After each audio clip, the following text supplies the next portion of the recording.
Hello and welcome to Quick Charge by Electrek, keeping you in the fast track with daily Tesla and electric vehicle news. I'm Mike G, and it's Wednesday, July 13th. Panasonic is reportedly going to build a new battery cell manufacturing facility in Kansas to supply Tesla with the new 4680 cell. The report comes from the publication from Japan called Nikkei. They didn't report the planned production capacity of the new factory, but as an investment evaluated at several $billion, it should be in the high tens of gigawatt hours range. This is not confirmed by the report, but Nikkei has credibility in this case. What has been confirmed is that Panasonic does have plans on increasing the energy density in the coming years. Today, Reuters reported on comments by the CTO of Panasonic Energy, Watanabe Shoichiro, and he is also the partnership leader for Tesla and Panasonic. He stated that the firm is looking at a 20% improvement in energy density within the battery cells by the end of the decade. Panasonic is reportedly looking at new additives in electrolytes to achieve higher voltage. This will help them get to those improvements. The firm is also looking into longevity. This is exciting for terms of ideas, but forecasting a decade from now is kind of a stretch. I remember some 10 years ago, many were saying that by now, 50% of passenger cars would be electric. And believe you me, I was rooting for that team. Aptera has launched a petition to ask Congress to make Tesla Superchargers and the plug the standard for electric vehicles in the U.S. Aptera is making a smaller electric vehicle with astonishing aerodynamics, 2 seats and 3 wheels.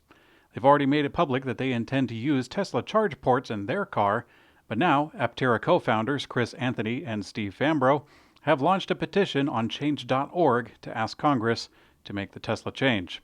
The petition already got 1,000 signatures in the first few hours of being online, and at the time of recording sits at around 5,500 signatures, including mine. If you ask me, I don't really see this actually happening anytime soon. The CCS connector is already the compulsory standard in Europe, and Tesla was forced to switch. Tesla is already in preparation to offer CCS charging at their locations in the United States, instead of solely relying on their own connector. While I agree that Tesla has made a better connection point, and I do have the deepest admiration for Aptera, I think the best possible outcome for this internet petition is to get Aptera in the news. And it worked. This week's Quick Charge is sponsored by Aventon Electric Bikes. Aventon offers premium electric bikes and accessories at a great value. Adventure delivered direct to your front door. Aventon offers a wide range of electric bicycles armed with a powerful electric bike motor that goes up to 28 miles per hour. Aventon's award-winning Pace 500 and 350 set a standard for upright cruiser electric bikes with new upgrades and design features. You can check out their website, aventon.com. That's Aventon.com.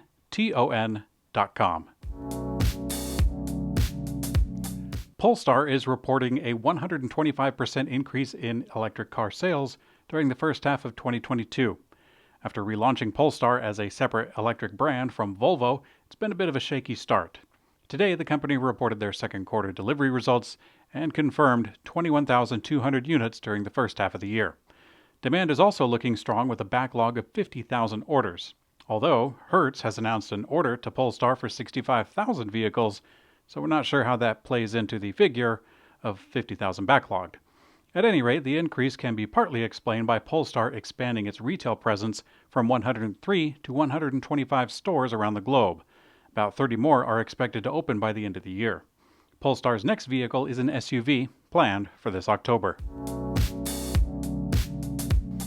Layoffs are coming to the EV space. According to a recent report from Reuters, Rivian CEO RJ Scaringe sent an email to employees on Monday night, alerting them to plans for a briefing this Friday to discuss potential layoffs.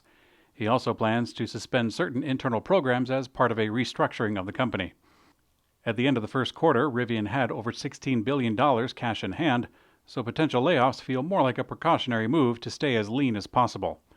At another EV company called Arrival, they are making internal adjustments to reach scaled production of its electric van this year. And in order to do that, they're going to have to do some, well, I'll let them say it. They said, quote, reorganization of its business in response to the challenging economic environment. Now, I'm pretty sure that means layoffs, but as nicely as they could put the bad news, they wrote, quote, Arrival's proposal includes a targeted 30% reduction in spend across the organization and anticipates that it could potentially impact up to 30% of employees globally. Now, if you ask me, 30% is a bit of an alarming number, although it doesn't mean that 30% will be canned. It only means that 30% will be impacted, perhaps absorbing job duties from their fallen colleagues. As usual, Tesla is an early adopter in this realm.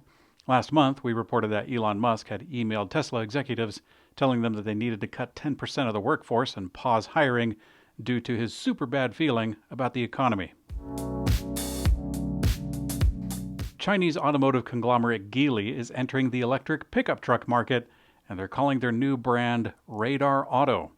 According to the press release, Radar launches as an independent brand with its own research and development facility in Hangzhou, with fully equipped EV production in the facility of Zibo, Shandong.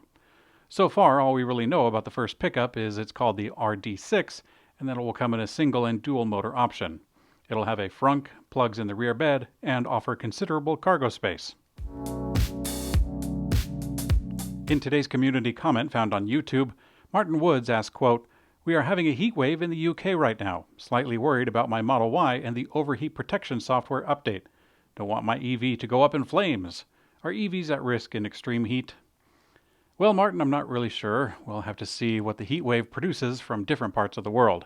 I know we're kind of going through a little bit of a heat spell here in Utah, but I'm sure that Tesla is prepared for that, considering that they are selling them in other markets, such as their home in Texas, new home in Texas. The Middle East is actually a hotbed for Tesla sales, and many of them are going to folks who don't mind risking life and limb in the pursuit of clout, going extremely high miles per hour or kilometers per hour, putting the batteries through extreme heat in the extreme heat. Hopefully there's something to be gained from them putting their life and their Tesla at risk. Thanks for watching Quick Charge by Electrek. I'm Mikey G, and I hope you have a great day.